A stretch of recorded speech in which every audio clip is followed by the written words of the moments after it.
Ya está, ahora sí. Bueno, no, porque les explico, había hecho 2 powers en relación a esta jornada y entonces por eso fue la confusión y decidí pasar este y se puso primero el otro. Bueno, a ver, ¿así se escucha mejor? Sí, bueno. Bueno, de nuevo, gracias por la presentación. Es un placer estar aquí. Yo sé que de alguna manera todos estos son actos de resistencia en un país en donde las universidades son claramente antipsicoanalíticas, por no sé bien cómo se ha plasmado eso, pero creo que en realidad estamos en un momento en el cual, en general, en el mundo, el psicoanálisis implica una resistencia a la concepción de hombre que se quiere tener, o mejor dicho, a la concepción de hombre que se quiere imponer, que es una especie de hombre desubjetivado, un hombre máquina, un hombre que digamos que se dedique a consumir y a producir. Y el psicoanálisis habla de un hombre deseante. Entonces, me parece que todo esto son cuestiones que tenemos que tener en cuenta. Yo voy a hablar de los niños de hoy, entre otras cosas, porque esto se está jugando muchísimo con los niños. El avance, digamos, de todas las líneas conductistas, por ahí se da con los adultos, pero ha tomado una escalada brutal en relación a los niños, con una idea de que todo niño tiene que hacer lo mismo en el mismo tiempo, desconociendo cuestiones básicas de lo que es la constitución psíquica, básicas, y suponiendo, digamos, yo creo que robotizando niños. O sea, mi impresión es que terminamos teniendo niños robots. Por suerte, muchísimos se rebelan frente a esto y quiebran toda posibilidad de ser robotizados. Estamos, de cualquier manera, en una época en que tenemos nuevos desafíos con los niños.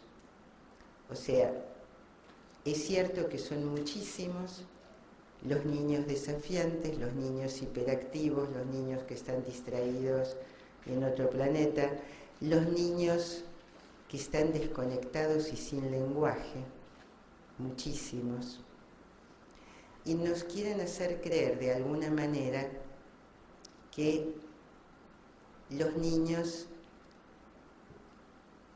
todos estos niños, tienen problemas neurológicos. Con lo cual, si fuera así, y si los porcentajes fueran los que nos dicen, estaríamos frente a un serio problema de degradación de la especie, digamos, o de mutación de la especie. Y sí, porque si tenemos más de un 50% de la población con problemas genéticos o neurológicos, bueno, si ustedes van sumando, cada uno de estos trastornos parecería haber un 10% de la población.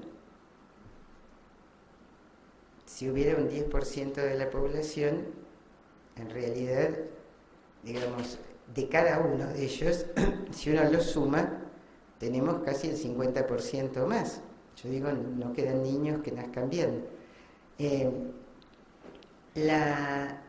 realidad yo creo que sí estamos en un mundo distinto, porque todas las épocas implican un mundo distinto, y en todas las épocas la subjetividad se constituye de un modo diferente, y por ende necesitamos nuevas respuestas y necesitamos repensar muchas cuestiones. Pasa, por ejemplo, que muchas veces se espera en las instituciones que los niños funcionen como podía funcionar yo cuando era pequeña. Y en realidad ya no es el mismo mundo, y los niños no tienen los mismos estímulos, y entonces es como un absurdo esperar que los niños funcionen de la misma manera. La infancia y la adolescencia son momentos de transformación, esto es clave. O sea, son momentos de adquisiciones, de estructuración permanente y de reestructuraciones. Hay momentos en que en alguien se produce una reorganización psíquica importante y se definen por el cambio continuo. Y esto me parece que es clave pensarlo, que lo tengamos en cuenta, porque creo que esto posibilita que pensemos a ese niño, inclusive a ese adolescente, no como alguien que tiene, como se dice ahora, un trastorno, y como si fuera un trastorno de por vida, digamos, como que, a ver, yo creo que muchos de ustedes, o posiblemente todos, si recuerdan su infancia y los primeros tiempos de su vida, y aún la adolescencia, se van a dar cuenta de que han ido cambiando un montón, de que muchos niños, muchos adultos de hoy, que nadie diría que no son delincuentes, digamos, han sido niños terribles, en el sentido de niños desafiantes en la escuela, niños de esos que tiraban abajo las escuelas, y no es que esto vaya a ser algo de por vida. El tema es que cuando un niño tira abajo la escuela, nos está diciendo algo, nos está contando algo de lo que le pasa. Entonces tampoco es para dejar pasar, porque allí hay un sufrimiento, pero hay un sufrimiento de él, que está tratando de contar algo que no sabe cómo contarlo. Una cuestión clave es pensar que el sufrimiento psíquico y los malestares psíquicos no son un efecto simple de una cuestión. O sea, no podemos pensar que un niño es de determinada manera por una causa. Hay que tener la idea de la complejidad de lo psíquico, porque nos están tratando de reducir todo. Cuando se habla de lo neurológico, de lo genético, se trata de reducir todo a una sola cosa.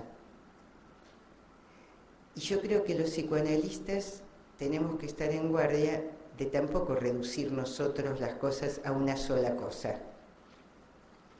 Porque a veces también nosotros, digamos, podemos decir, y no, porque la madre es distante, o cuando Mahler habla de una madre heladera, o cuando se habla, lo que pasa es que,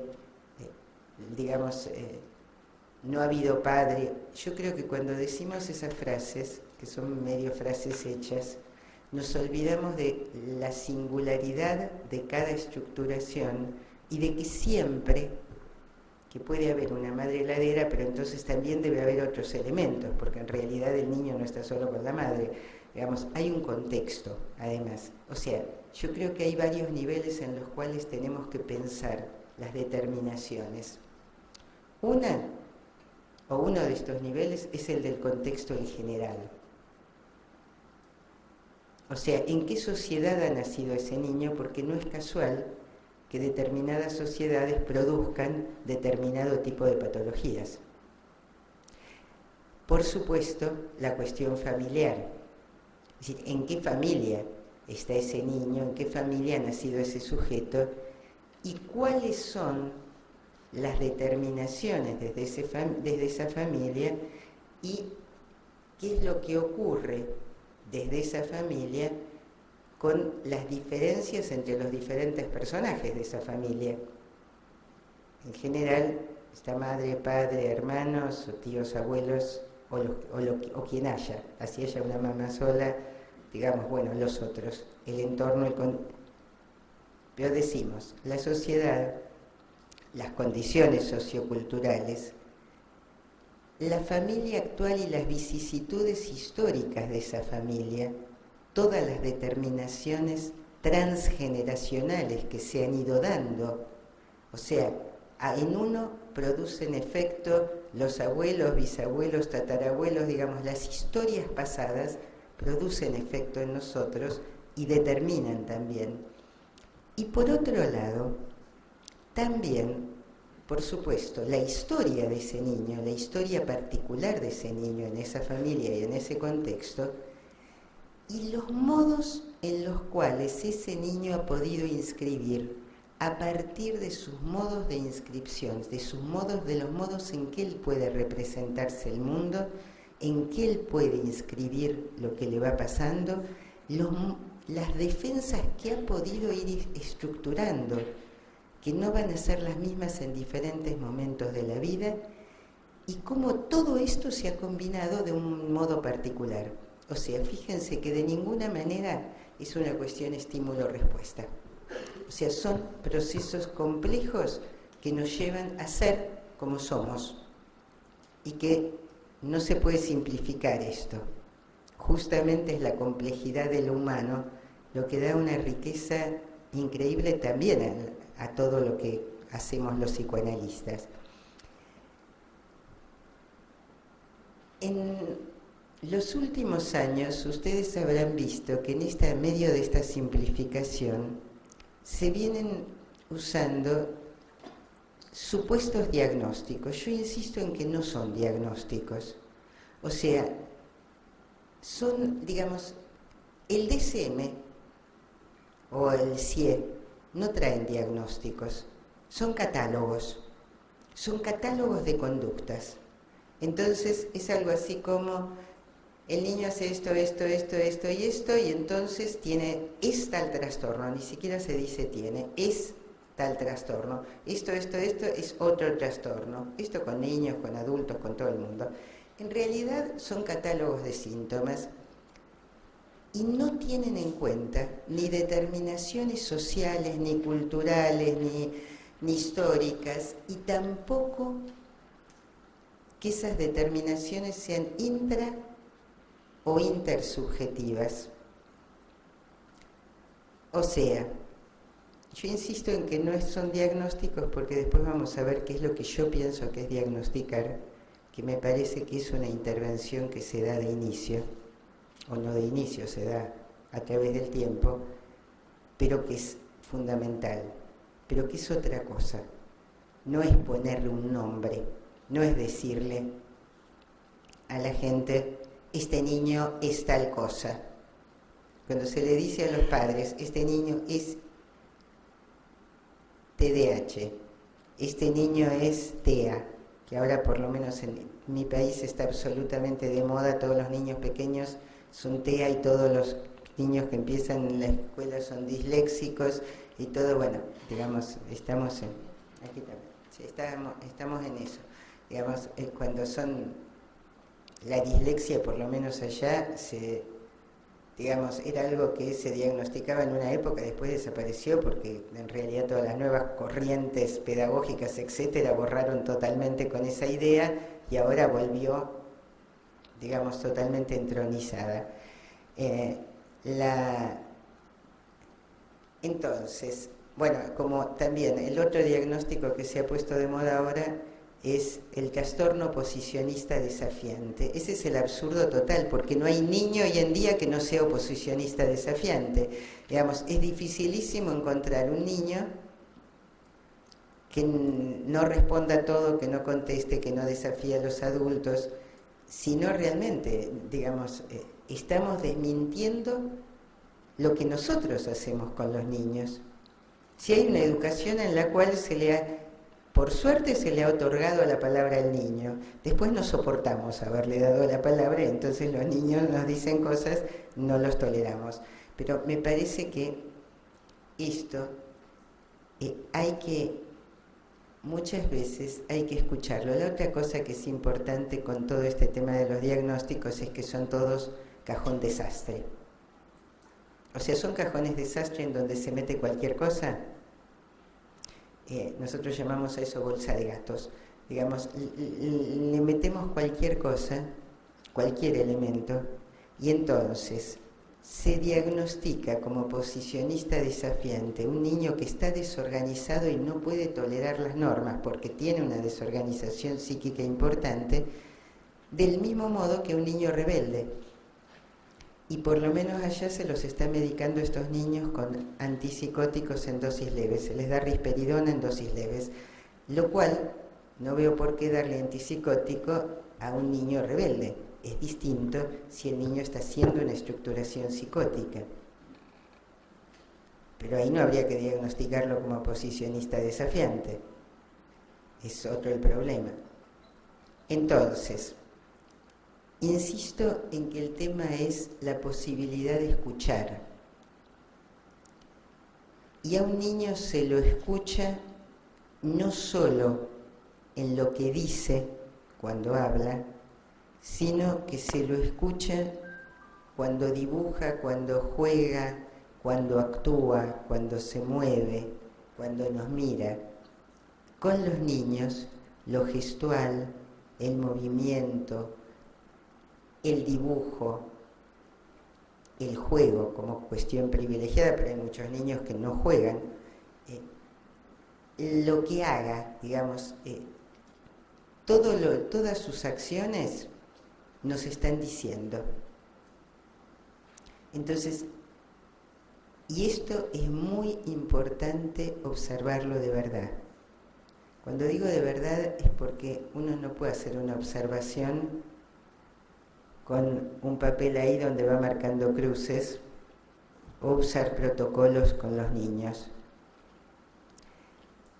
Observar de verdad quiere decir detectar si no nos mira a nosotros pero mira al piso, si no nos mira a nosotros pero mira a los padres, si no nos mira a nosotros y está como bien en una mirada en que está fantaseando otra cosa, o si tiene efectivamente una mirada al vacío. Observar a un niño implica darse cuenta de que el niño puede rechazarnos por temor, puede rechazarnos porque tiene la sensación de que el otro es totalmente invasivo. O sea, hay millones de situaciones, entonces, y para eso hay que tener tiempo. O sea, hay que darle tiempo y darse tiempo. No se puede hacer diagnósticos en 15 minutos como se hacen a veces, por lo menos allá, digamos, de observaciones rápidas. Eso es casi diría una falta de respeto con el niño, porque en realidad de esa manera no se puede diagnosticar nada. Un diagnóstico lleva tiempo y con un niño por ahí lleve más tiempo, porque insisto, hay que ver. Por un lado, hay que esperar a que el niño haya establecido un vínculo con uno, si no difícilmente va a hablar.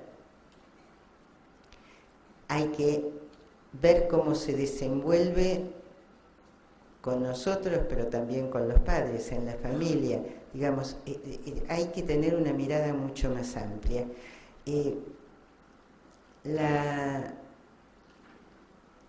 una de las cosas que me viene preocupando es que algo que está pasando es con todo digamos, esta idea de, bueno, hay que diagnosticar rápido y tempranamente, entonces situaciones en las cuales consultas por niños muy pequeñitos, de 2, 3, 4, 5 años, se hace pasar al niño solo a la consulta.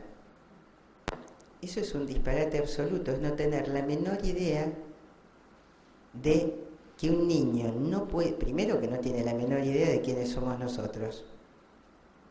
O sea, no tiene por qué confiar en nosotros. Por ende, ¿por qué un niño que entra solo a la consulta va a respondernos a nosotros? La otra cuestión es que ningún niño pequeño responde a consignas. Hay una confusión ahí. Niños pequeños no responden a consignas. Un niño responde a consignas cuando ya está muy escolarizado. Si no, yo he leído informes de psicólogas, estos informes en donde toman los test, por ejemplo, no sé si ubican el A2, por ahí la gente que trabaja con niños, sí, bueno. Entonces, psicólogas que dicen, no devuelve la pelota. ¿El niño por qué le va a devolver la pelota a un desconocido? Digamos, cualquier persona que haya trabajado con niños pequeños, en lugares como escuelas, jardines infantiles, todo esto, sabe que un niño pequeño hace esas cosas si se le da la gana. Y si no quiere, no lo hace. Además, cualquiera que tenga hijos sabe eso. Digamos, no le encuentran el sentido. ¿Se entiende? Digamos, en una situación de evaluación, además, es probable que se pongan bastante negativistas todos. Y mucho más si se los ha hecho entrar solos. Entonces, algo tan elemental como, si tengo que evaluar a un niño pequeñito, lo tendré que más que evaluarlo, lo tendré que conocer, porque el tema no es evaluarlo. Digamos, no tiene que estar sujeto a una evaluación, sino si yo quiero conocerlo y entender lo que le pasa para poder ayudarlo, lo que sí voy a poder hacer es tratar de, por un lado, recibirlo con sus padres o con alguno de ellos, como se pueda, pero el que lo trae, hacerlo pasar, por lo menos. Si pueden venir ambos, mejor, y si hay dos padres, si no, digamos, o dos madres o lo que sea, digamos. Pero que entren a la consulta, o que venga uno y que entre a la consulta, y entonces ir viendo cómo el niño se puede ir conectando con uno, pero con ese otro adulto ahí presente. Eso cambia totalmente la situación. En realidad, uno podría decir que un tema fundamental con los niños es no suponer que nosotros sabemos todo de entrada. Cada niño nos enseña un montón de cosas. Con cada niño descubrimos una infinidad de cuestiones y aprendemos una infinidad de cuestiones. Y cuando uno toma a un niño en tratamiento, en realidad tiene más interrogantes que certezas. Certezas no tenemos ninguna. Y más bien nos empezamos a preguntar, bueno, ¿qué le pasa? ¿Y por qué? ¿Y cómo lo puedo ayudar? ¿Y qué tipo de intervenciones se pueden tener con él?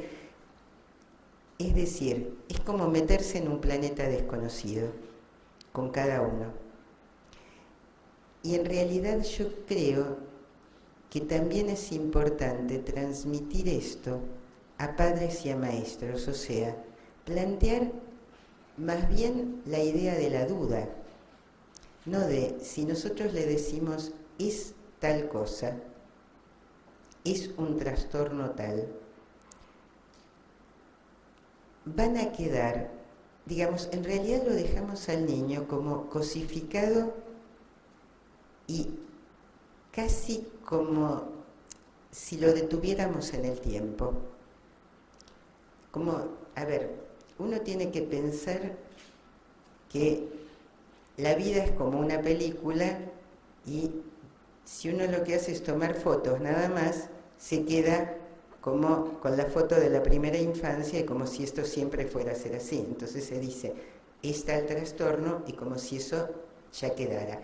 Eso yo creo que es grave y ahora voy a explicar por qué.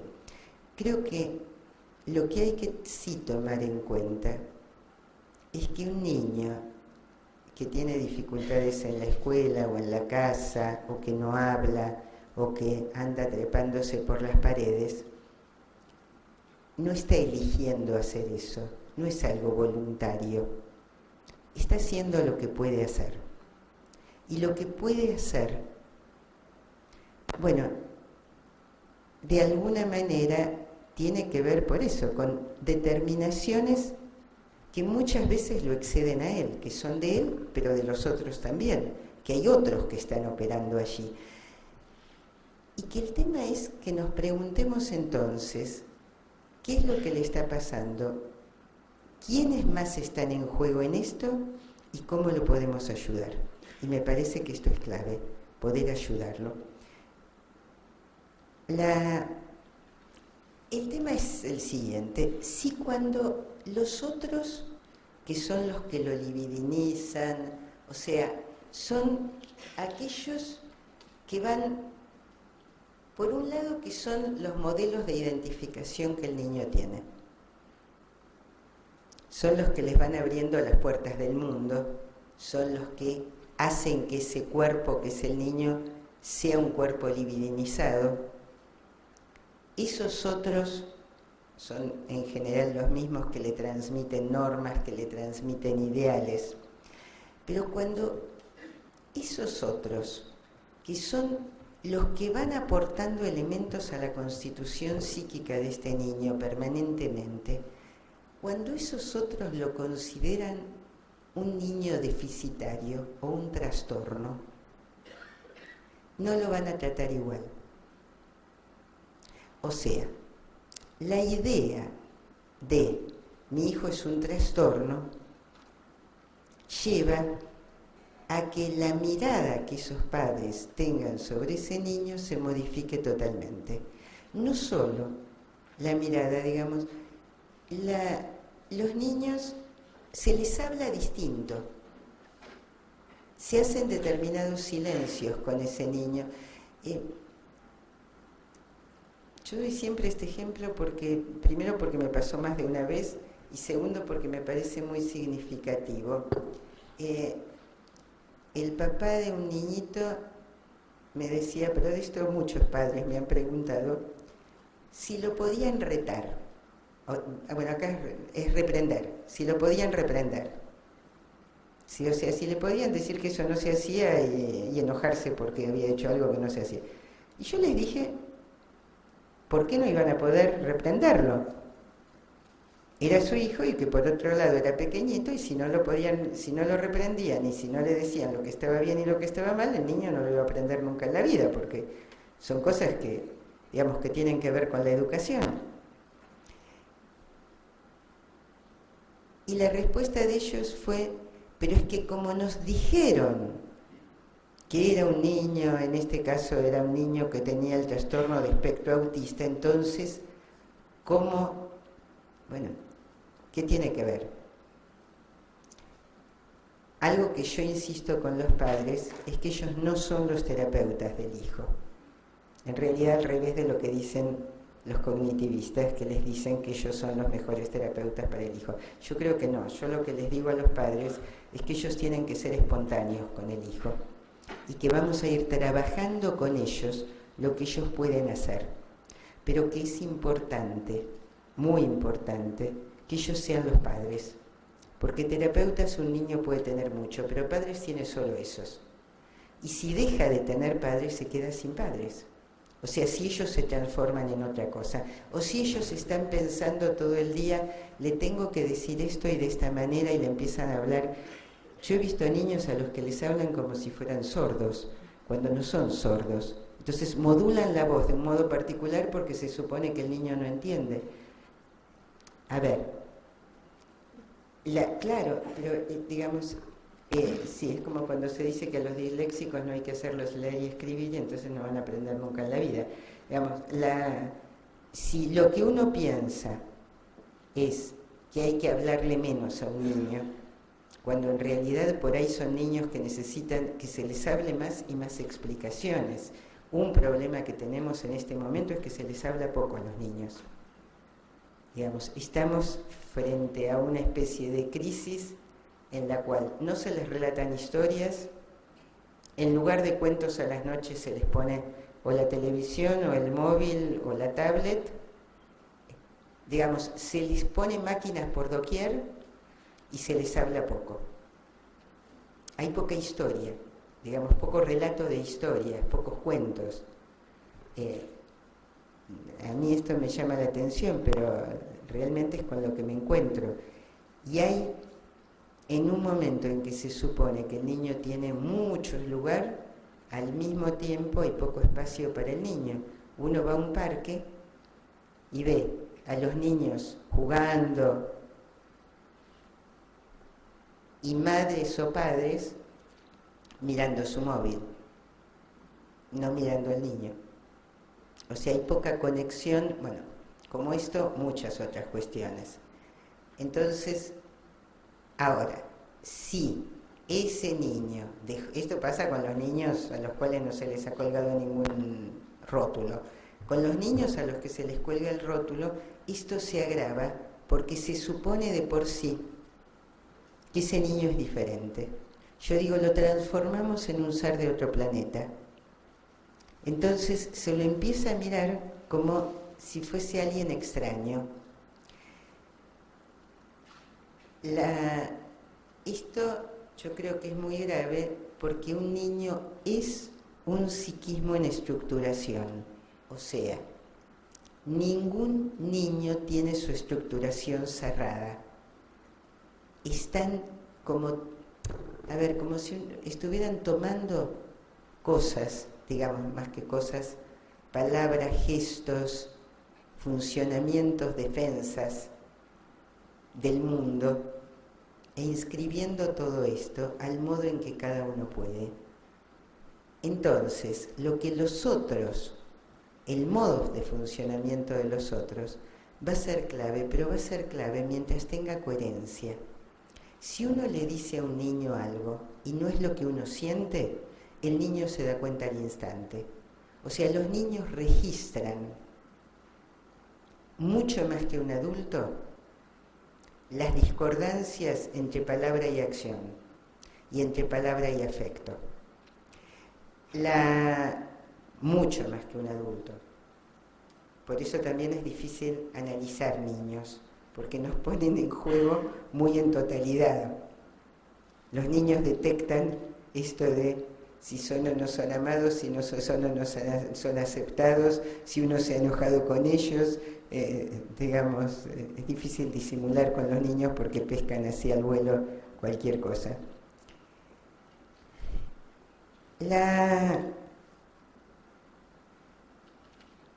Me interesa entonces que vayamos pensando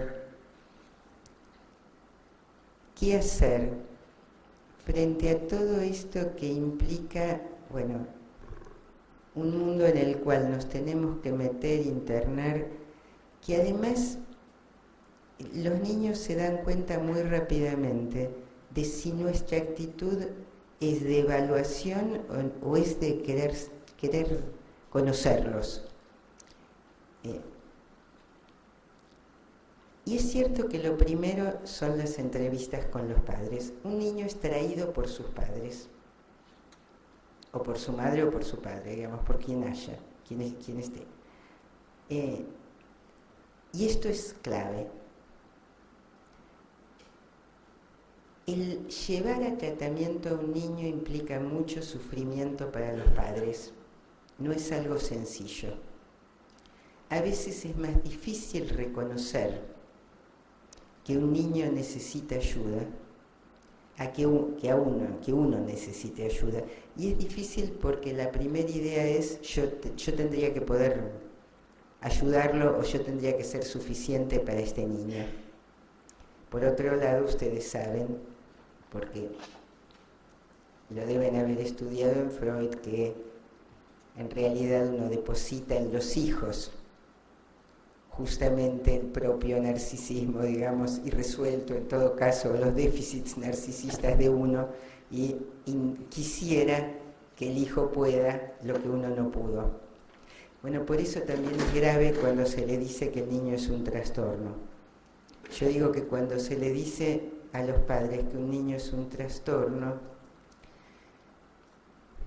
una de las posibilidades, y bastante frecuente, es que por estas cuestiones diferentes de los avatares de la feminidad y de la masculinidad, y de la maternidad y la paternidad,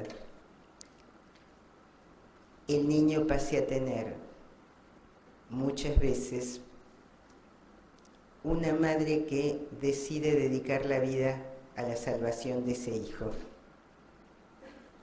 con lo cual queda encerrada con ese hijo, lo cual aumenta la ambivalencia, por supuesto, porque renuncia a todo por el hijo. Y un padre que aún dedicándose totalmente y por ahí haciendo lo mismo que la madre, deja de ubicar a ese hijo efectivamente como hijo. ¿Por qué? Hay una autora que plantea esto, una autora a la que a mí me encanta, que si pueden léanla, que parece muy difícil, pero bueno, hay que leerla, y después uno va entendiendo, que es Piera Olanier. Bueno, Piera Olanier lo que plantea es una de las pocas autoras que habla tan claramente de lo que sería la idea de un hijo para un padre. Y lo que ella plantea es que los hombres tienen hijos en la lucha contra la muerte. O sea, que lo que buscan son herederos. O sea, buscan un heredero. Alguien que lleve sus banderas cuando no está. Eso también crea toda la ambivalencia, porque eso también implica la idea de la propia muerte. O sea, bueno. Pero a mí me parece muy interesante esto, porque si nosotros le decimos a los padres que ese niño es un trastorno de por vida,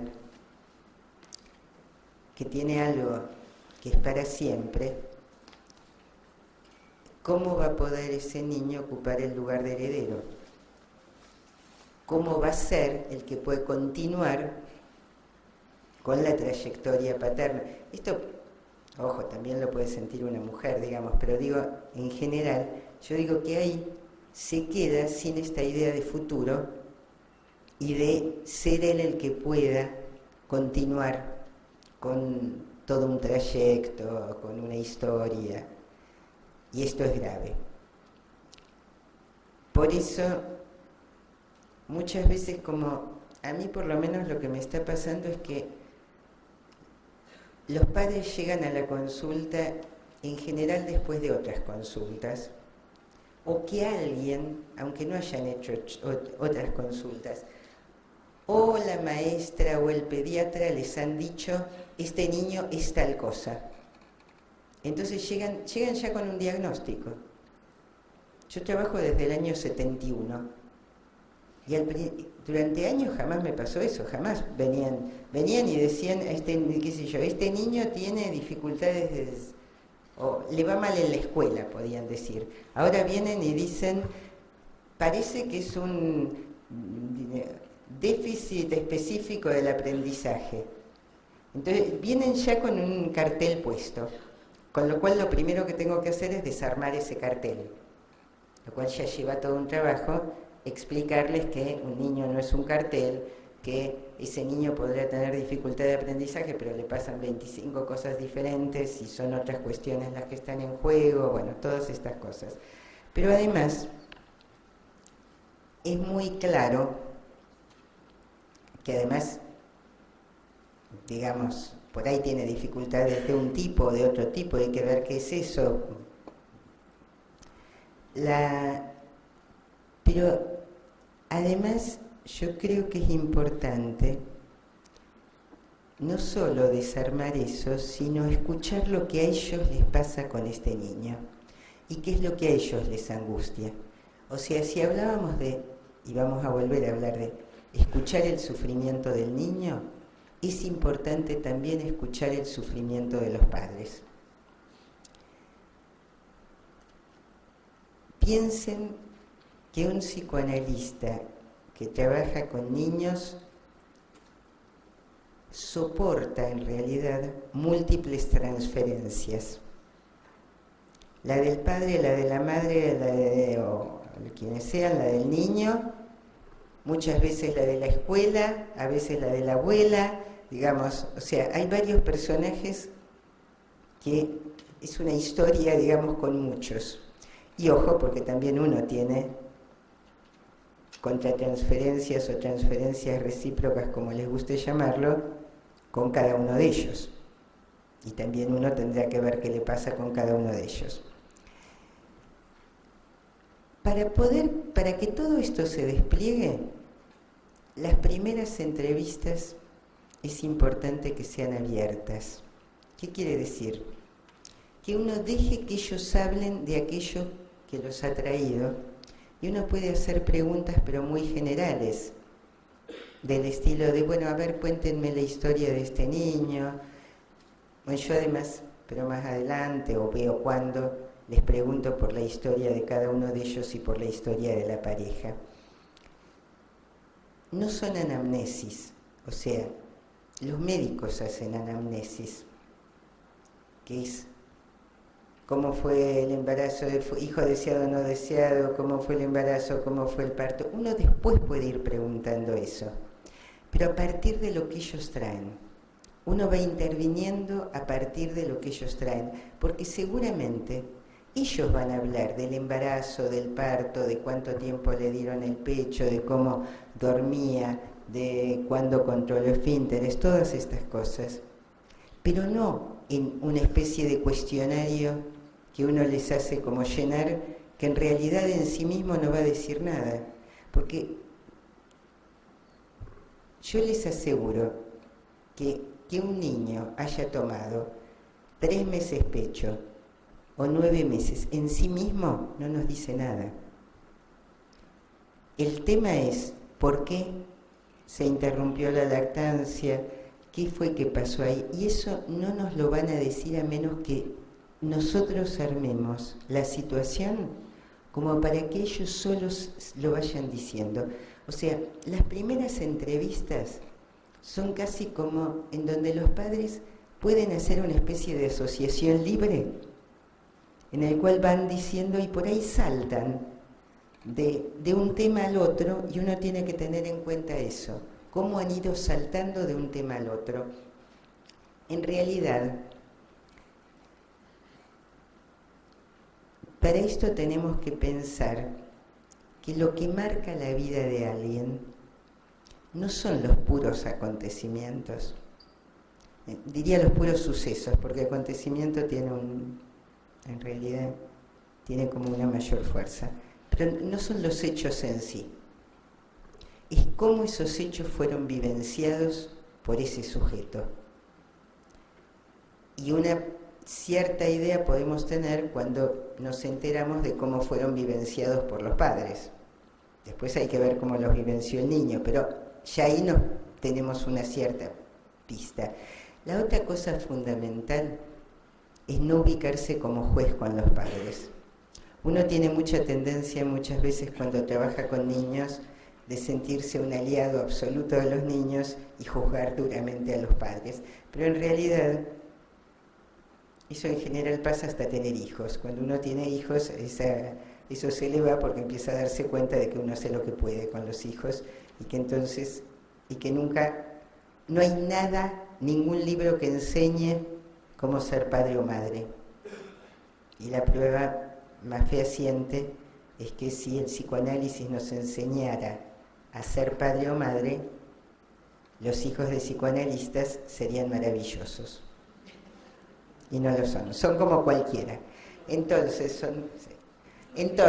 esto claramente lo que sí ayuda, porque a ver, ¿uno dónde aprendió? Aprendió en la propia vida y aprendió con los propios padres. Quiera que no, uno se identifica cuando es madre con la propia madre y repite cuestiones de la propia madre. Lo que ayuda a no repetir es el propio análisis, pero no los libros. Sí el propio análisis, y sí puede ayudar a los padres las entrevistas con ellos. Porque sí, allí, sin que uno los juzgue, sin que uno les diga tienen que hacer esto, que además no sabemos qué es lo que tienen que hacer. Y además es terrible que la gente haga cosas con un hijo porque le dijeron que haga tal cosa.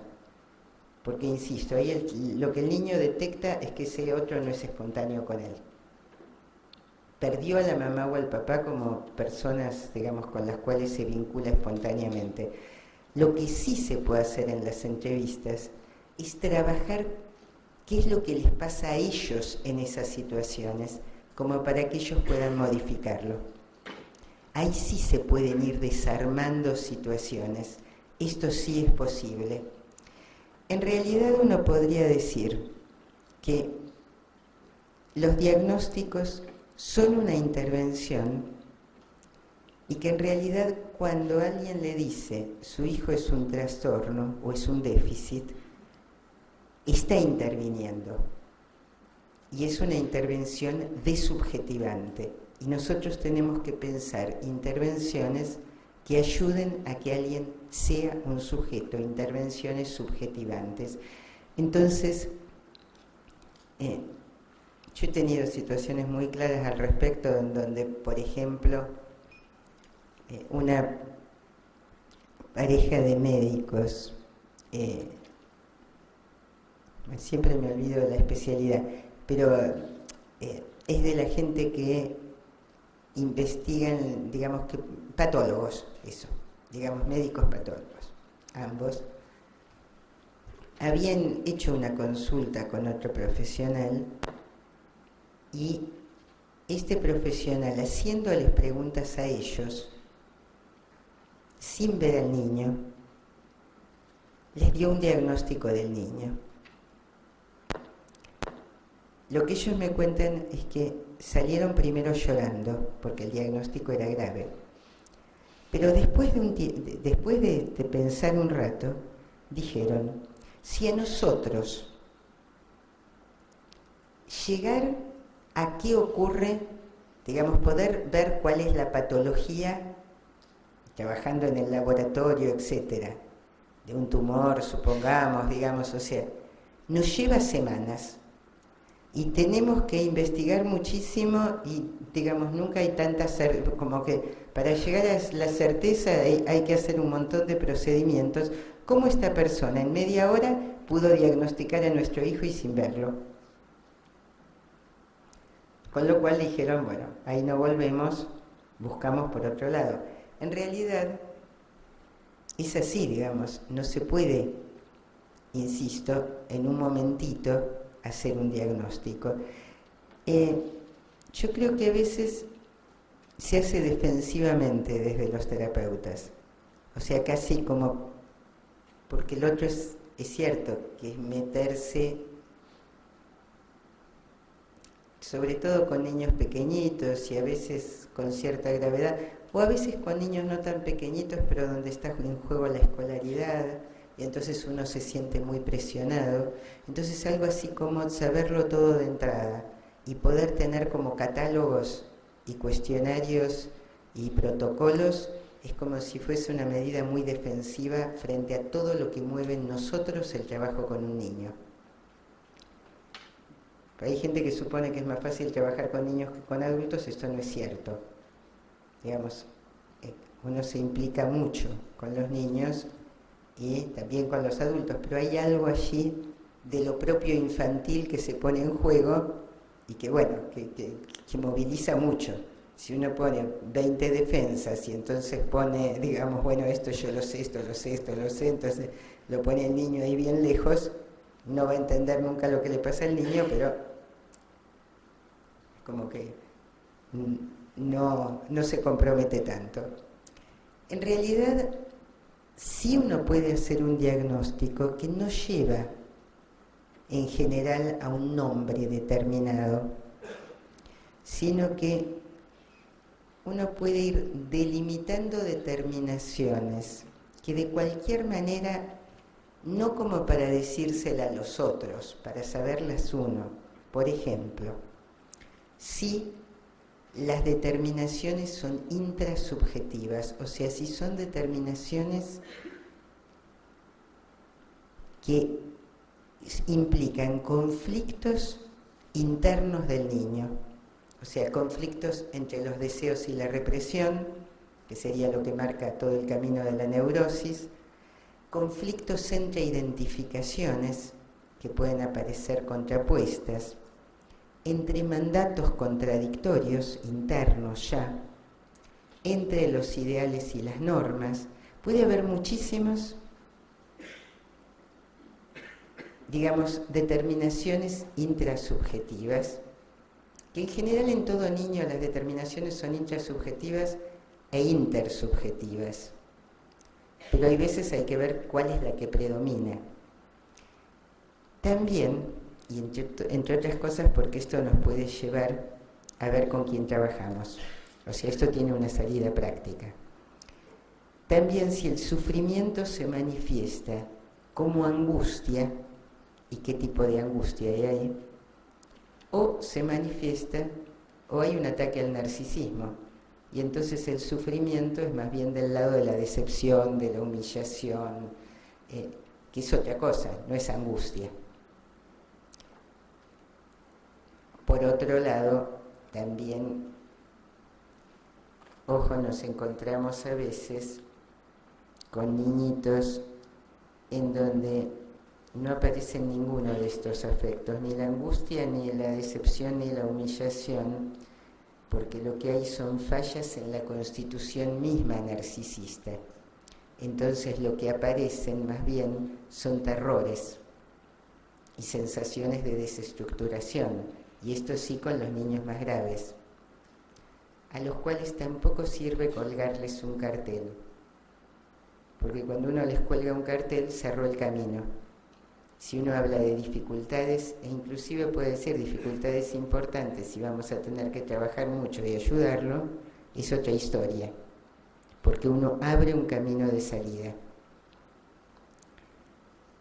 La otra cosa es que a veces las determinaciones son intersubjetivas, o sea, son a veces entre el niño y los padres, pero a veces es entre los padres, y el niño está mostrando algo que pasa entre los padres. A veces hay cuestiones sociales que están en juego. A veces es un conflicto entre los padres y la escuela, y habrá que trabajar con eso. O sea, que esta es otra cosa que pasa con los niños. Se consulta por un niño, y yo les diría, la mayor parte de las veces, yo trabajo con el niño y con los padres, y por ahí algo con la escuela, si hay conflictos con la escuela. Algunas veces trabajo solo con los padres. Cuando trabajo con el niño y con los padres, puedo trabajar mucho más con el niño que con los padres, o puedo trabajar casi lo mismo con el niño y con los padres. Depende de esta evaluación sí que yo hago del contexto y de las determinaciones y de qué es lo que está en juego. En general trabajo solo con los padres, con niños. Digo en general, no es una regla, porque no hay reglas en esto, digamos, no, ni recetas, ni reglas, ni nada. Pero en general, cuando es un niño que yo lo he visto, que he podido estar con él, y que no es un niño que tiene una dificultad o una dificultad en la estructuración psíquica, sino que más bien lo que hay es una dificultad vincular. Por ejemplo, para explicitarlo más, me pasa con niños que los padres vienen y dicen que el niño es insoportable, porque no acata las normas, porque se porta mal todo el tiempo, porque les contesta. Pero cuando me están contando esto, empieza a aparecer disidencia entre los padres y diferencias en cuanto a la mirada que tienen sobre ese hijo, y se empiezan a armar otro tipo de situaciones allí. Y por otro lado, yo allí sí hago una pregunta que para mí es clave cuando vienen con este discurso, que es ¿qué pasa con la escuela? Porque es muy distinto que me digan en la escuela también es un desastre y nos mandan malas notas todo el tiempo, cosas por el estilo, y otra cosa es lo que me ha pasado, que me diga, no, en la escuela se porta maravillosamente bien, y todos lo adoran y dicen que es maravilloso. Bueno, en estos casos es muy posible, depende de la disponibilidad de los padres, pero que trabaje solo con los padres, porque allí lo que hay es una dificultad en el vínculo, pero desde ellos. Es más, un papá decía, bueno, pero por ahí de la escuela no nos han llamado. Cuando de la escuela llaman a la primera de cambio, digamos, es instantáneo que llaman, por lo menos allá, digamos, lo primero que hacen las escuelas es llamar a los padres o por lo menos mandar una nota. O sea, si en la escuela le dicen que todo es maravilloso y todo está bien, y todos le adoran a la niña, y bueno, y en la casa que además cuando las cosas que me cuentan de la casa son cosas que en realidad tienen más que ver con cuánto el adulto está dispuesto a tolerar que el otro sea un niño y cuánto no, y cuando se juegan muchas otras cosas en relación al niño. Hace años una situación muy clara al respecto fue, y difícil en realidad por cómo fue yendo. Me consultaron por una niñita de 3 años que ellos decían que tiraba la casa abajo y que no había manera de hacerla hacer lo que tenía que hacer. Entonces relataban situaciones en las cuales la niña se trepaba a la alacena y para sacar los caramelos que había muy altos o las galletitas, que para mi sorpresa me cuentan una escena en la cual la niña se cuelga del lavabo en el baño y ellos dicen que se desprende el lavabo y se inunda el baño.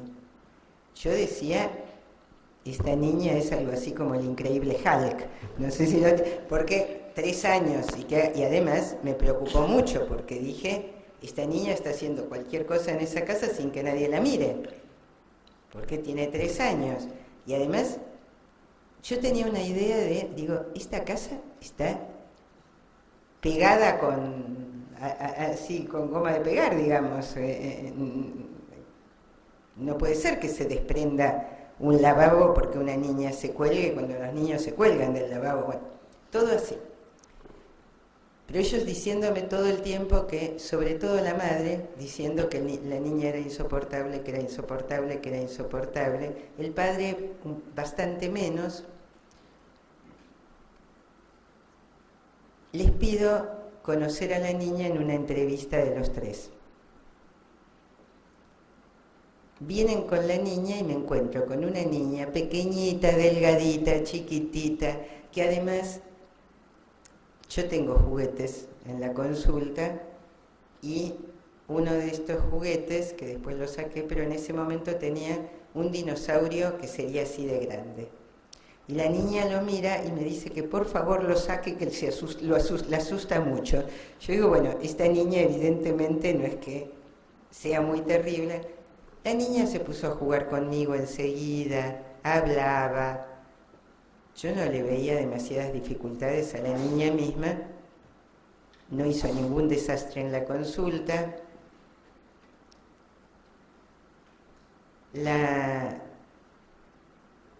Los vi 2 veces así y decidí, les dije que quería seguir hablando con ellos.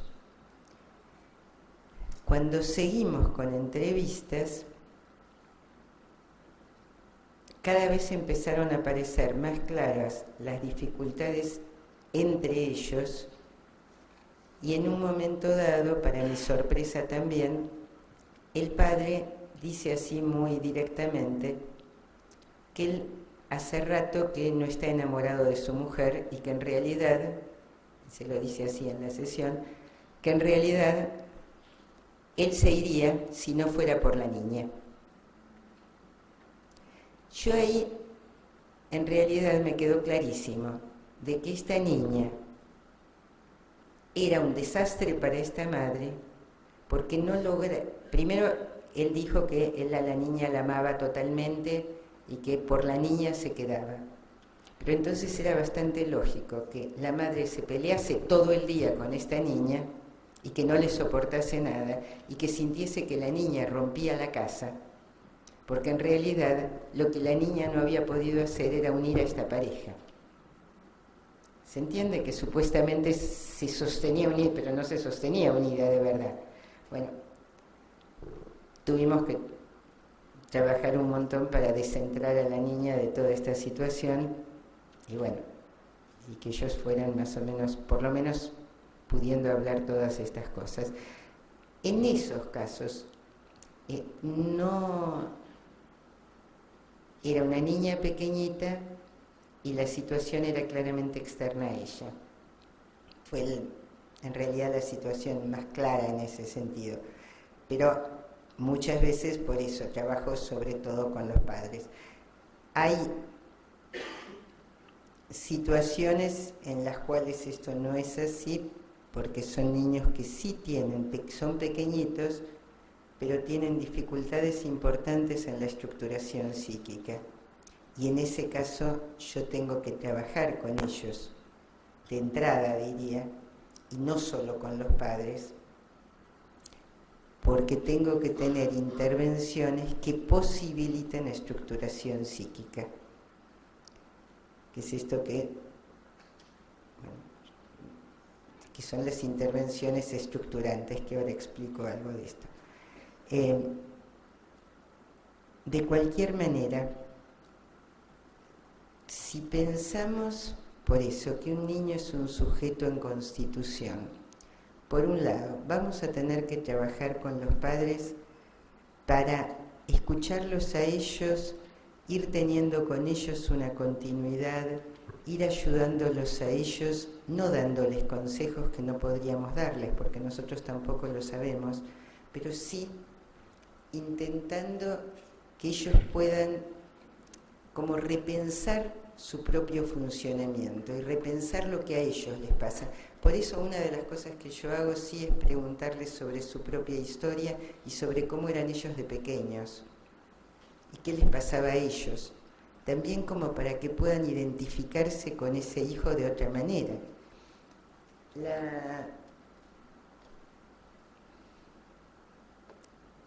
Pero pensando esto que un niño es un sujeto que se está constituyendo, es fundamental ir ayudando a como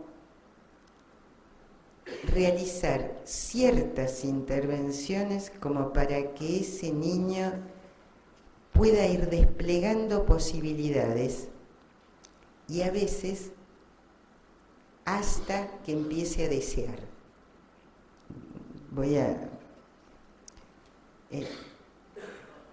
Después vuelvo a esto, por ahí con un ejemplo es más claro. Uno podría decir que entre las intervenciones, yo hablaba antes de la posibilidad de involucrarse, la posibilidad de armar un vínculo con un otro. Esto es clave, sobre todo al comienzo, digamos. Insisto en que es difícil que un niño, como cualquiera, nos pueda contar lo que le pasa si no hemos armado nosotros un vínculo.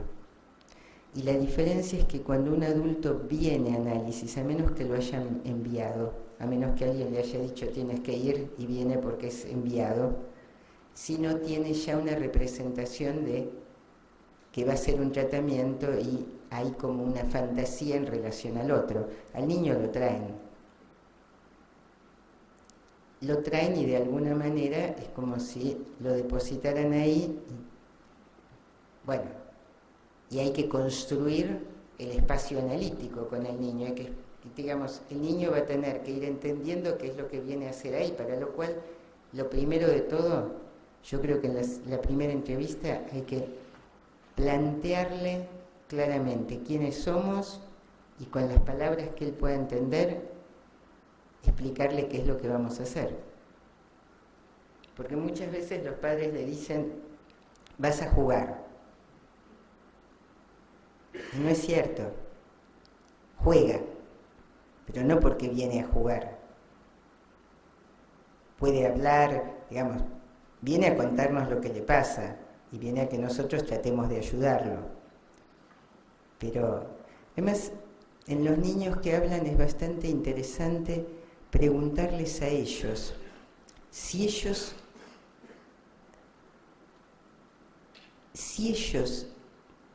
tienen algo que les gustaría cambiar o les pasa algo que les gustaría cambiar. Si hay algo que a ellos les molesta de lo que les pasa. Porque los niños pueden decir frente a esto cosas muy distintas a las que dicen los padres. absolutamente diferentes. Pueden ellos armar un motivo de consulta que no es el motivo de consulta que trajeron los padres. Y eso me parece que es importante. La otra cosa que también suele pasar es que por ahí uno les pregunta, a ver, supongamos, para ti ¿cómo sos? ¿Cómo eres tú? Y los niños muchas veces repiten frases que han escuchado de los otros sobre quiénes son ellos y cómo son.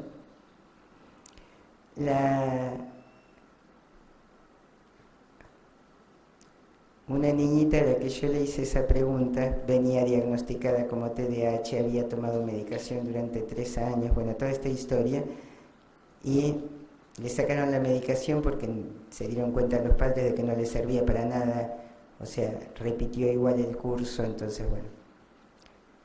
La traen y yo le pregunto esto de cómo es ella y me dice, soy desatenta.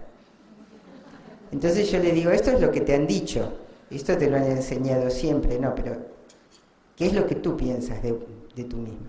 Entonces me dice, soy adorable. Con lo cual dijo unas cuantas cosas, entre otras, que por ser tan adorable, porque en realidad esta niña sí tenía dificultades de aprendizaje, no aprendía, pero no era porque no fuera atenta.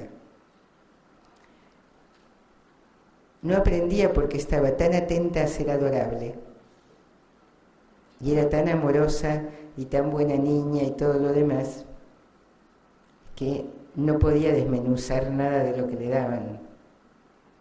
O sea, se quedaba en esta cuestión de escuchar, digamos, como música lo que le decían, pero no porque no estuviese atenta, sino porque en realidad estaba como en otra escena, en esta escena de sí, ser amorosa con la maestra, todo el mundo la amaba, y ella era adorable.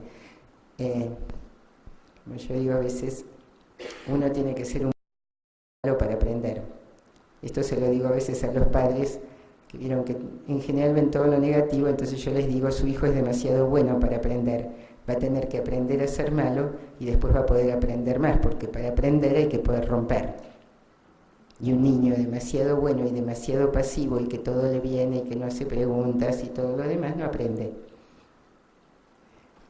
En general los niños más cuestionadores aprenden mucho más fácil. Pero entonces, de entrada, hay que armar un vínculo con el otro, hay que escucharlo. Bueno, si leyeron a Bion habla todo el tiempo de que hay que construir un lenguaje en común con un niño. Y también posibilitar desfijaciones, o sea, si los niños están muy fijados a determinadas conductas, a determinados funcionamientos, bueno, ¿cómo podemos ir quebrando eso, desarmando todo esto? Yo decía antes que en las intervenciones, que las primeras entrevistas con los padres son fundamentales, que de entrada uno tiene que construir con los padres un espacio en el cual, bueno, ellos puedan hablar. Por eso es fundamental no ponerse como juez, porque si uno se pone como juez nadie le va a contar nada. Además de que sería totalmente absurdo, porque no somos jueces ni podríamos serlos. Pero creo que es fundamental el dejar un espacio abierto como para que puedan hablar. Y la otra cosa que es importantísimo para mí es pensar que los vínculos padres-hijos no son vínculos sencillos. Son vínculos pasionales donde hay mucho amor y mucho odio. Y donde los padres van a tener que volcar sus angustias, sus temores, y también sus enojos y sus odios en relación a sus hijos en las entrevistas. Y que eso pueda ser escuchado.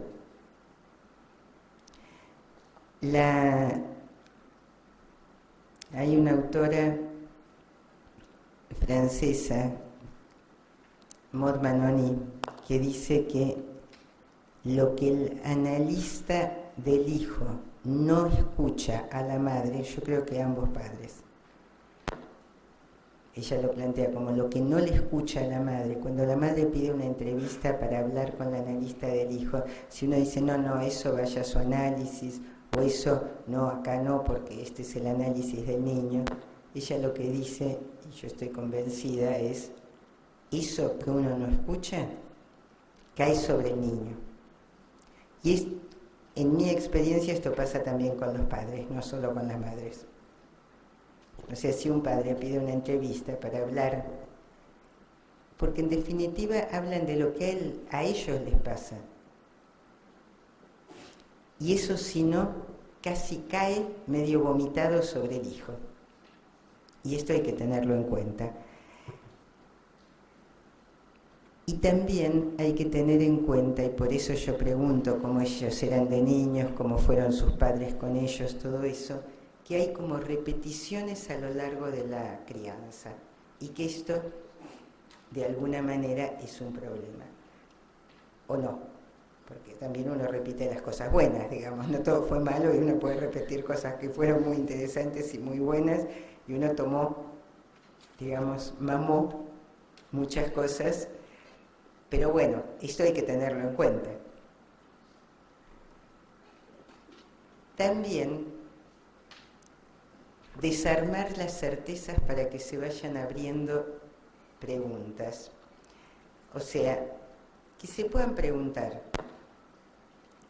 Una cosa que sí yo suelo hacer es plantear las cuestiones en forma de que, insisto, de que no hay certezas. Entonces también cuando, esto pasa, sobre todo con niños graves, pero con muchos niños, los padres empiezan a decir, no, pero ¿por qué nos pasa esto? ¿Y por qué esto a nosotros? ¿Y qué hicimos mal? Y cosas por el estilo. Y ahí sí, yo les digo que nadie sabe.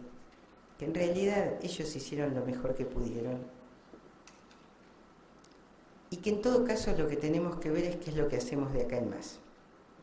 Pero que entrar en una situación de culpa y de, digamos, no les digo esto, pero yo lo que pienso es que la culpa no es buena consejera, digamos, esta idea de, porque se quedan encerrados en una cuestión casi melancólica de la cual no salen. Entonces lo mejor es, y además también es cierto que por esto de las multideterminaciones, nadie sabe exactamente qué es lo que pasó.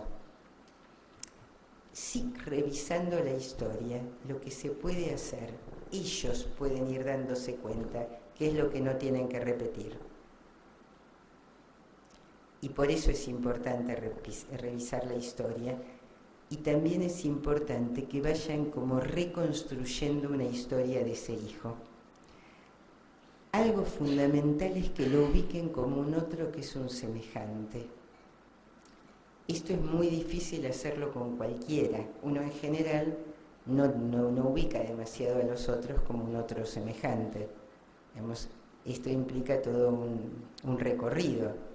Poder entender que el otro no es uno mismo y que además es semejante a uno.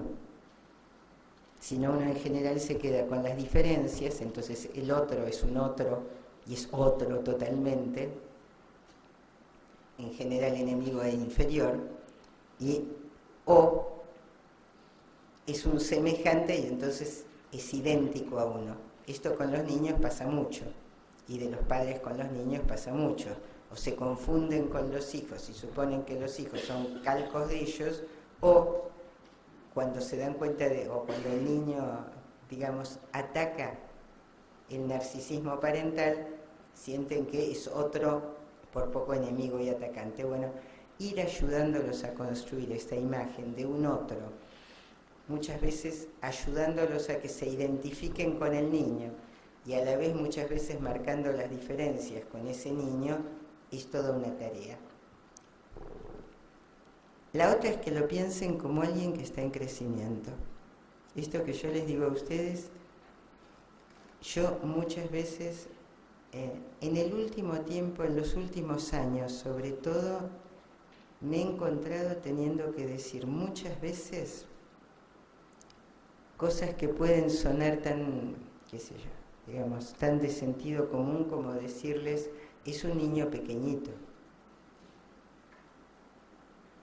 Que me sorprendo yo misma diciéndole, porque digo, bueno, si yo parezco a la abuela diciendo algo y no una psicoanalista, pero, digamos, los tengo que reubicar en que ese niño es un niño pequeñito y que entonces, qué sé yo, si dicen que quiere jugar en vez de ir a la escuela, bueno, es un niño pequeñito que quiere jugar, digamos, y bueno, tendrá que ir a la escuela como parte de la educación, ¿se entiende? Pero no, digamos, eso no es patología.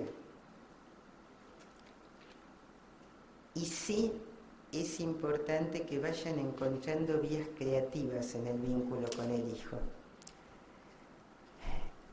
Algo que yo me estoy encontrando ya desde hace unos años, que no sé si pasa aquí,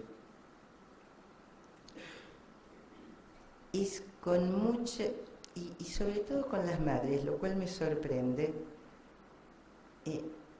muchas madres que me plantean que no pueden jugar con los hijos, que jugar les parece espantoso, que como es una pérdida de tiempo. Casi como si se hubiese dado un corte en relación con la propia infancia. Entonces, digamos, a veces, no es que tengan que jugar, pero que encuentren situaciones de placer con los hijos y que puedan ir armando vías más placenteras y más creativas en el vínculo, me parece que es fundamental. Con cada uno habrá que trabajarlo de alguna manera. Con los niños, yo les decía que hay que ir ayudándolos a construirse. A ver, cuento un pedacito de un material clínico. Una niñita que llega, que fue diagnosticada de muy pequeñita como trastorno de espectro autista, después la cambiaron como trastorno específico del lenguaje. Yo la conozco cuando tiene 5 años. La niña hablaba, no había sido medicada nunca, pero digamos, hasta habían propuesto sacarle certificado de discapacidad y esas cosas que se hacen. La niña hablaba, pero a mí me sorprendió porque era una niña que aún hablando no podía elegir nada. O sea, yo decía, increíblemente pasiva. Le decían que se quedase en la consulta, se quedaba, se conectaba conmigo, pero si yo le preguntaba, ¿qué querés hacer? ¿Cómo me querés contar? Me contestaba, decí vos. Que sería, bueno, decí tú acá, o di tú, digamos.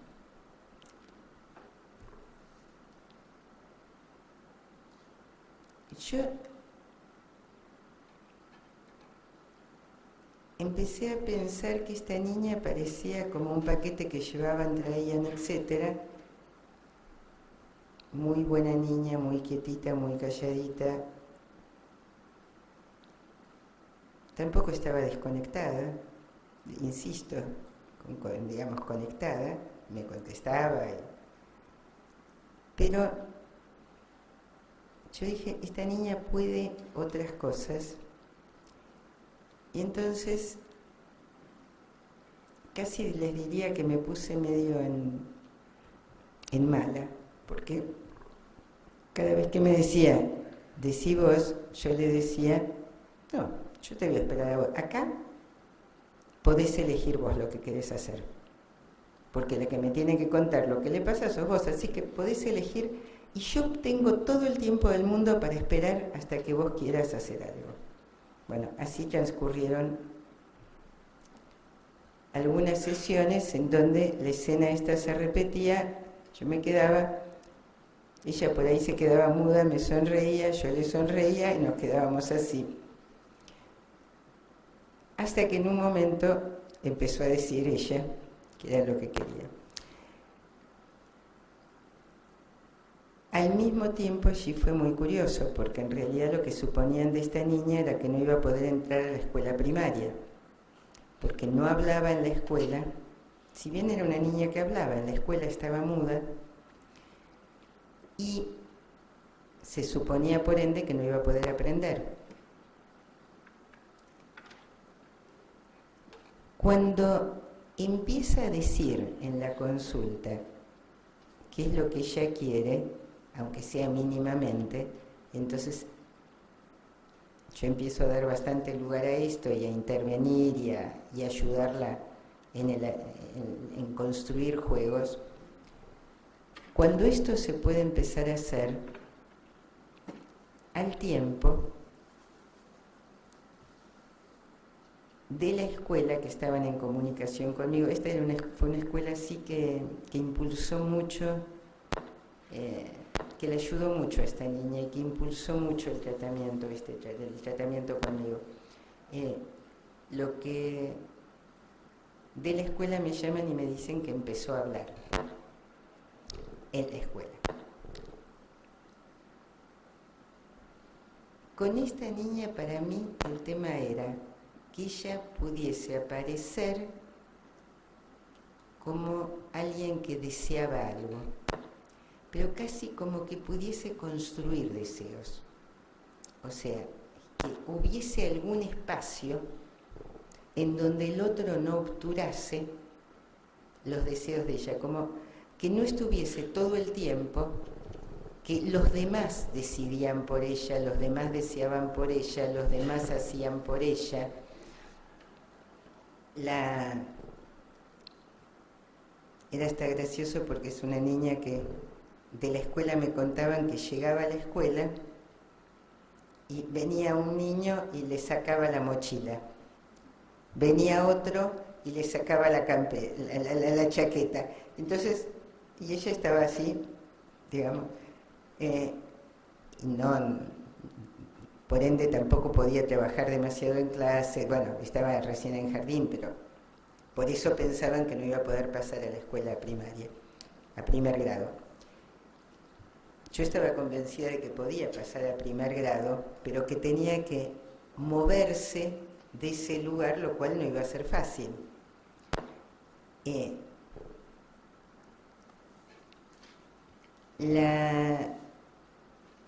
Aquí había como que dar lugar a la posibilidad de construirse ella como alguien, ubicarse ella como alguien que podía desear y que podía hacer un movimiento deseante.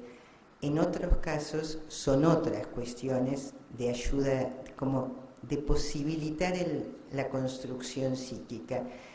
Por ejemplo, otras situaciones pueden tener que ver con poder armar una historia con el niño acerca de él. También ayudarlo a que a partir de ciertos deseos pueda ir construyendo fantasías. Algo muy importante es el pasaje del acto impulsivo al juego. Esto es un ejemplo que yo suelo dar, porque se imaginarán que no puedo dar muchos ejemplos porque no es tan sencillo. Lo de dar ejemplos de la clínica así en público es medio complicado, por eso doy pedacitos. Pero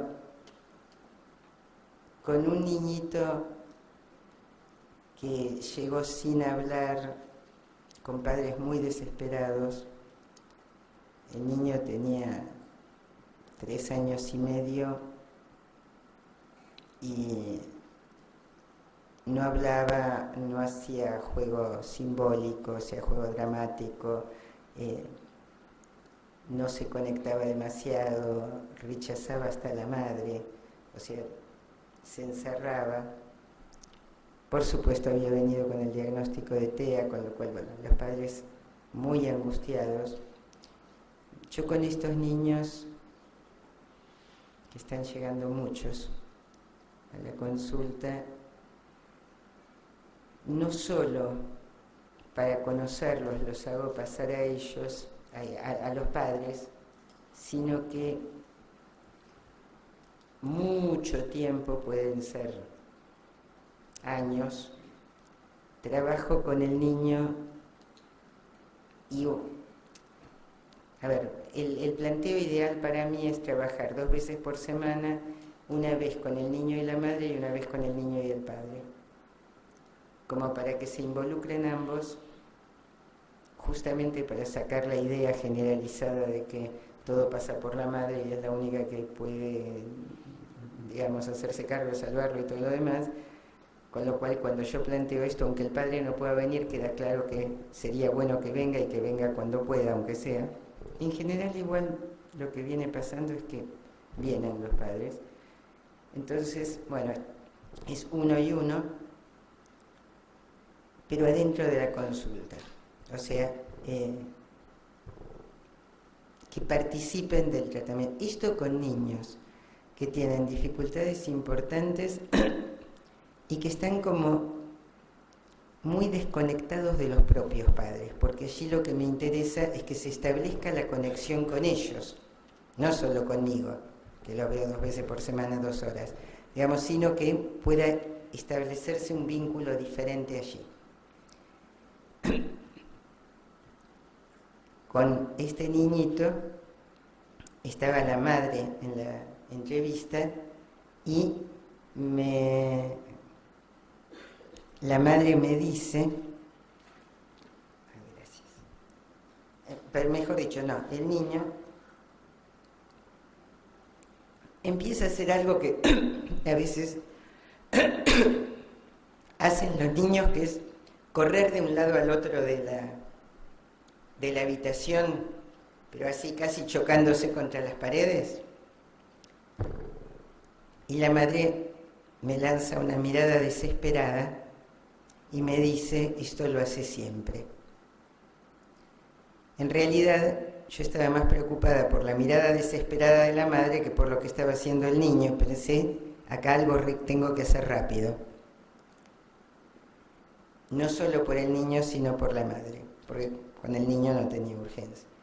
Entonces me puse a correr al lado de él, porque no se me ocurría que, digo, bueno, primero de todo, a veces es bueno hacer lo que los niños están haciendo, porque entonces uno también empieza a vivenciar qué es lo que a ellos les pasa. O sea, es como esto de meterse en un lenguaje en común. Pero casi inmediatamente, o sea, primero empecé a correr y le empecé a decir, el niño registró perfectamente que yo estaba corriendo al lado de él, y empecé como a trotar, como a hacer como un caballo que va trotando, y le dije, podemos hacer como un caballito. El niño me miró por primera vez, me sonrió por primera vez y empezó a tratar de imitarme. Que al pobre no le resultaba muy fácil, pero empezó a hacerlo. La madre ahí le cambia la cara y me dice, pero era un juego. Lo interesante de esto es que muchas veces con estos niños somos nosotros los que armamos el juego. Pero armar el juego, construir un juego, aparece como fundamental para frenar la pura impulsión.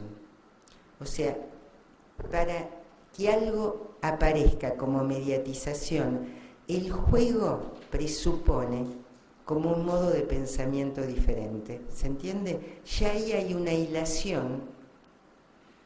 Si hacemos como si fuéramos un caballito, estamos planteando ideas intermediarias entre el impulso y la pura acción, que ni siquiera llega a ser acción, esta cosa más de descarga, como aparecía en este niño, de correr de una punta a la otra chocándose con las paredes. allí se interpone un otro tipo de representación. Y esto yo lo considero una intervención psicoanalítica, aunque no implique una interpretación ni nada que se le parezca. Y en realidad uno puede decir, bueno, ahí estoy poniendo yo algo mío, porque se me podría haber ocurrido caballito o cualquier otra cosa. Y es cierto, hay un plus de significación allí que yo estoy poniendo con niños que creo que han sido poco significados. ¿Se entiende?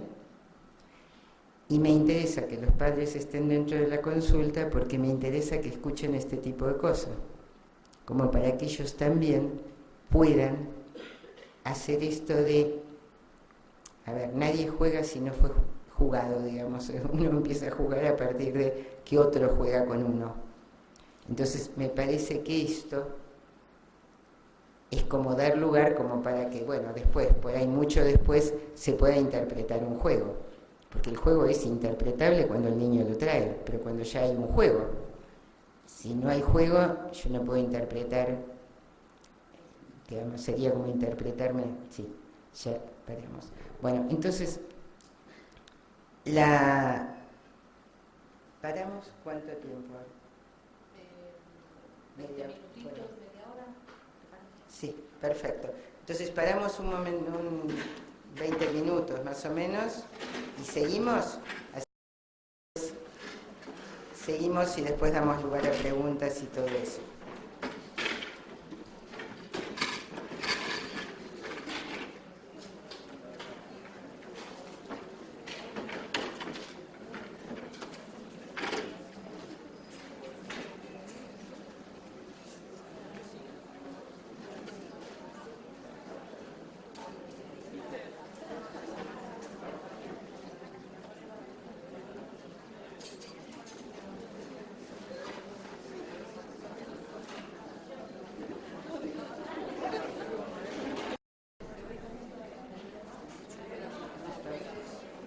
Listo, en un ratito más y yo ya dejo las preguntas porque así podemos tener tiempo de preguntas. Bueno, dos palabras sobre la adolescencia, porque la adolescencia es una época en la cual hay riesgos, pero también es una época de apertura de nuevos caminos.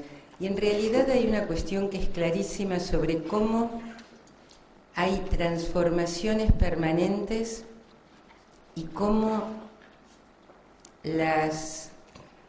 uno podría decir que nadie es así linealmente. Por ejemplo, algo que a mí me parece interesante es cómo el que alguien haya sido muy pasivo y tranquilo durante toda su infancia no garantiza que la adolescencia sea tranquila.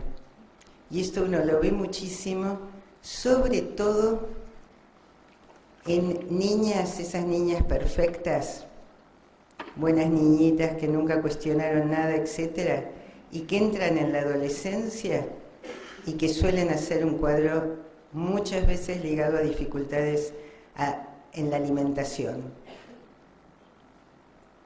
Y venían siendo como las niñas ideales.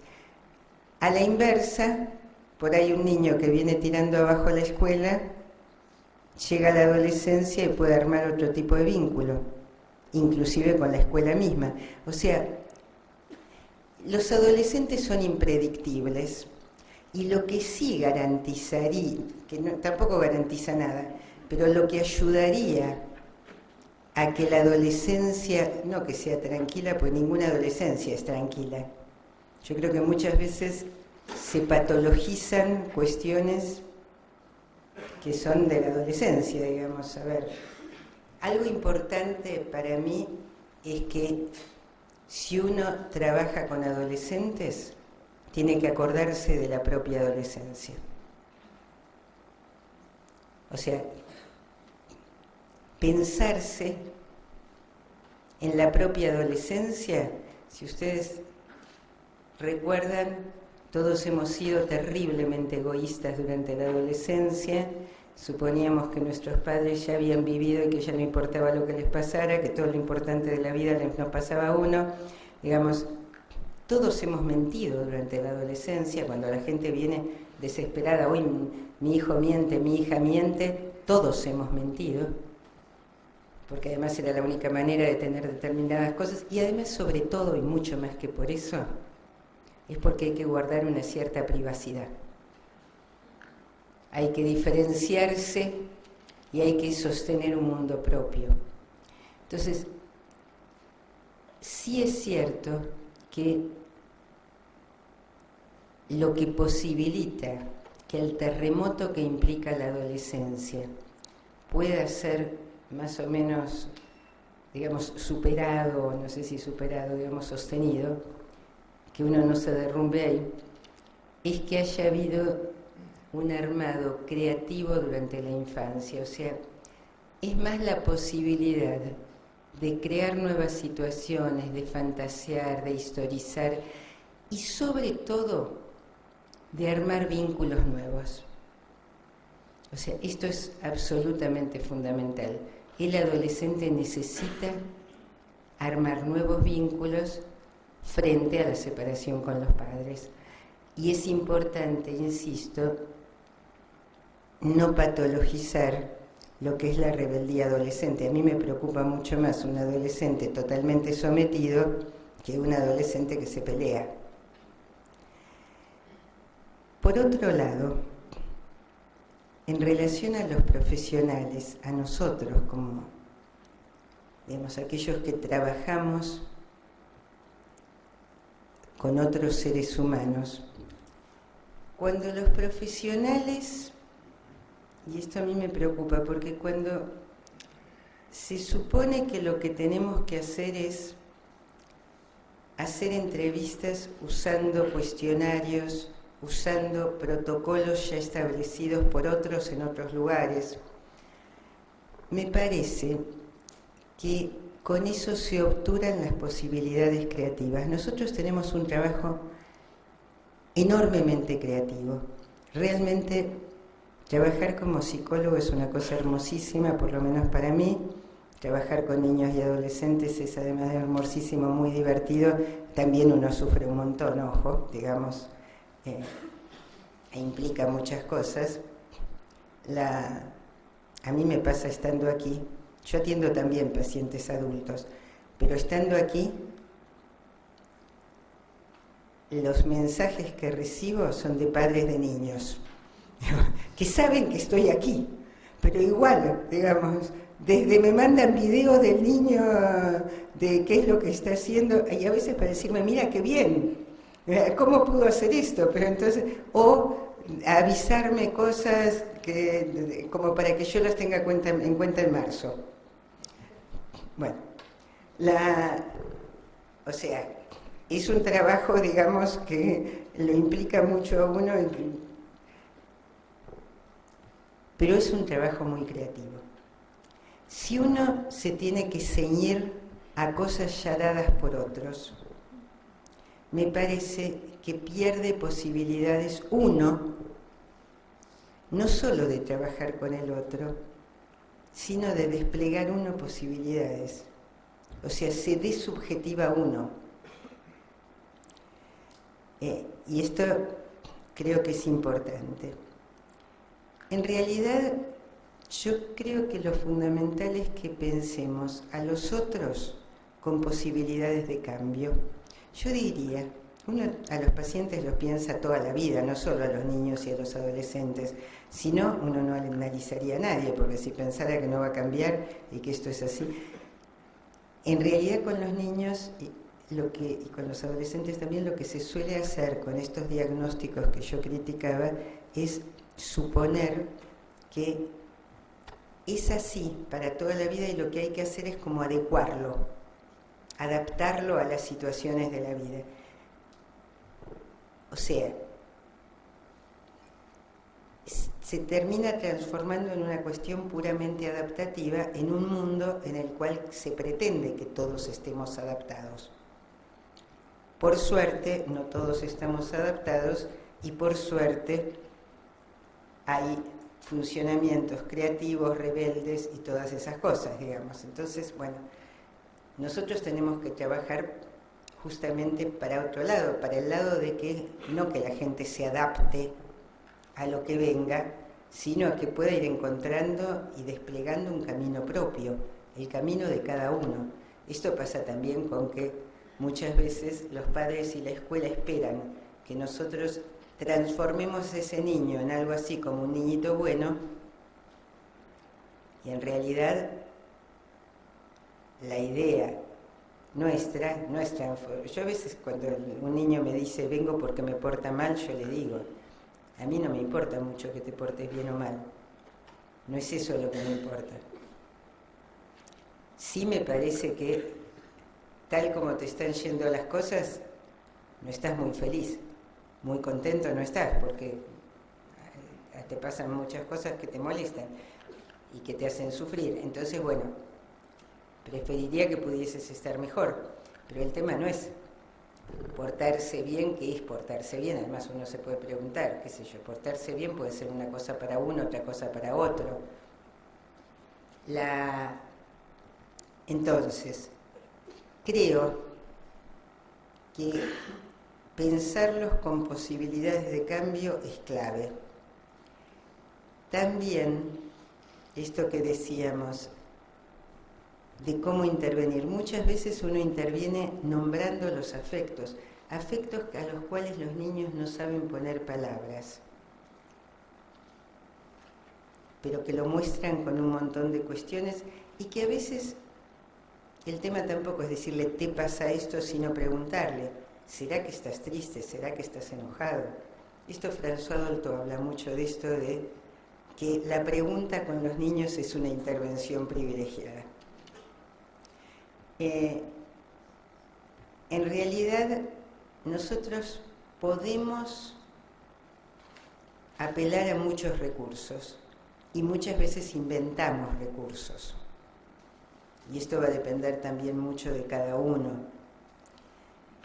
Lo que tenemos que tener claro es si teóricamente los momentos de la estructuración psíquica, que es un sujeto que se va estructurando, cómo se da esa estructuración y cómo uno puede aportar a esa estructuración y cómo inciden los padres, la escuela y la sociedad cotidianamente en esa estructuración.